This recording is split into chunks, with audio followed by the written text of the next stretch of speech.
अब ये देखिए चौधरी साहब, जहां तक मिड डे मील की बात है, मैंने पहले भी कहा कि इस मिड डे मील के अंदर इतना भ्रष्टाचार है, इतना भ्रष्टाचार है। और जहां तक आप क्वालिटी की बात कर रहे, भाई आप मिड डे मील की क्वालिटी देख लो। आप तो खुद पत्रकार है, मैं तो कह रहा ग्राउंड लेवल पे जाओ। आप उस खाने को अपने बच्चे को नहीं खिला सकते, बिल्कुल गंभीरता के साथ डॉक्टर कुलदीप मलिक इस बात को कह रहा। और आप एक बात बताओ, आपने देश के शिक्षक को, जो उसका मेन काम है, भाई शिक्षक का मेन काम क्या है? बच्चों को पढ़ाना, अपना पठन पाठन पे ध्यान देना। लेकिन आज शिक्षक से आप पठन पाठन का तो काम नहीं करा रहे।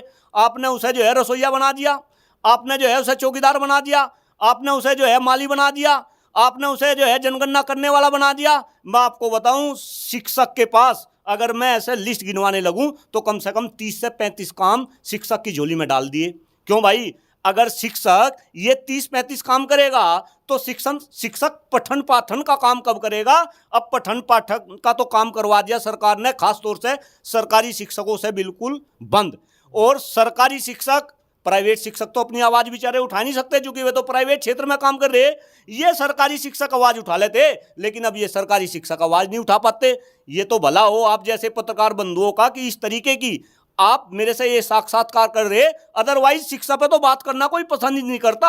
आप मुझे एक बात बताओ चौधरी साहब, आप मीडिया के चौथे स्तंभ हो, मुझे बताओ इस देश के अंदर आप बड़े बड़े नेशनल टीवी चैनल उठा के देख लो, आप आज तक देखो, आप जी टीवी देखो, आप इंडिया टीवी देखो, एनडी टीवी देखो, कोई सा भी चैनल देख लो, क्या किसी चैनल के ऊपर कभी शिक्षा पे कोई बहस होती हुई देखी क्या?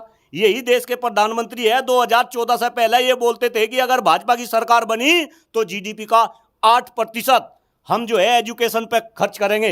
लेकिन आज 11 साल हो गए, कितने बजट मोदी जी की सरकार ने वो कर दिए। इस बार का जो बजट आया वो 20 साल में सबसे कम शिक्षा के ऊपर इन्होंने खर्च किया, यानी कि शिक्षा का बजट ये कम करते जा रहे। शिक्षकों के इतने बुरे हालात, प्राइवेट क्षेत्र में काम करने वाले शिक्षक चौधरी साहब इस देश में 55 10-10 हजार रुपए में काम कर रहे। एक मजदूर भी 500 रुपए की दाढ़ी लेता है, यानी कि 15,000 रुपए महीना कमाता है, और देश का शिक्षक 55 10 हजार रुपए में, और शिक्षक आत्महत्या करने पर मजबूर है।